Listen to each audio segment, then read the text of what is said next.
Air marketing companies, also known as OMCs in India, have raised aviation turbine fuel prices by around 10% under a newly introduced price stabilization regime, even as the government rolls out a broader framework that is intended to reduce the impact of volatile global oil markets on the aviation sector. And with this revision, domestic ATF prices have increased to approximately rupees 115 per litre, from about rupees 105 earlier, reflecting both the higher global input cost and a partial pass-through under the new pricing system.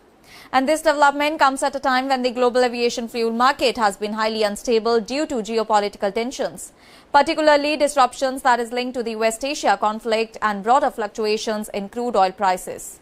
International ATF rates have seen a steep rise, reportedly climbing from nearly rupees 60 per litre in March 2026 to around rupees 142 per litre by May 2026. And this sharp escalation has significantly increased the financial burden on airlines worldwide, including Indian carriers, where fuel typically forms one of the largest operational expenses. And in order to address this volatility and provide greater stability to the aviation sector, the Government of India has introduced a rupees 10,000 crore ATF price stabilization fund. And the objective of this mechanism is to reduce sudden shocks in fuel prices and ensure more predictable operating conditions for the airlines. And under this system, a benchmark rate of approximately rupees 86.32 per litre has been set. Airlines that choose to participate will be able to purchase ATF at a fixed effective price of around rupees 115 per litre for a period of up to 3 years, regardless of fluctuations in the global market. And the mechanism works through a financial arrangement where the government provides support to the oil marketing companies in the form of interest-free advances whenever global prices rise above the benchmark level. This ensures that OMCs can continue supplying fuel at the fixed rate without absorbing losses, and later, when global prices decline, the excess support is recovered and returned to the government's consolidated fund through a structured adjustment process, also known as the true-up mechanism. Well, this ensures that the system is not a subsidy but a temporary stabilization arrangement that is designed to smooth extreme price fluctuations. And importantly, the scheme is voluntary, allowing airlines to decide whether or not they want to opt in. Carriers that join the stabilization framework will benefit from price certainty and protection against sudden fuel spikes, which can be particularly useful for long-term planning, route optimization and fare stability.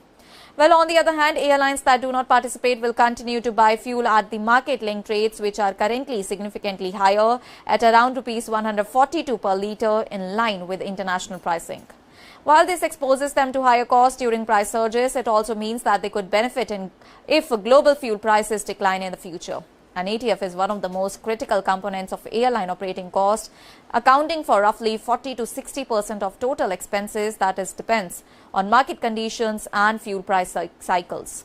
Well, because of this heavy dependence, even a 10% increase in fuel prices can have a substantial impact on airline profitability. Airlines such as Air India and Indigo, which together dominate the majority of India's domestic aviation market, are especially sensitive to all these changes due to their large operational networks and high daily flight volumes. And in response to the rising fuel cost, Indian Airlines have already begun adjusting their operations. Reports also suggest that some carriers are scaling back domestic capacity as they attempt to manage expenses amid limited flexibility to significantly raise ticket prices. Air India is expected to reduce a substantial portion of its domestic operations, while Indigo is also reportedly trimming a portion of its services, and all these adjustments reflect the broader pressure on airlines in order to balance rising input costs with competitive fare structures in a price-sensitive market. The impact of higher ATF prices is expected to gradually filter down to the passengers in the form of increased airfares.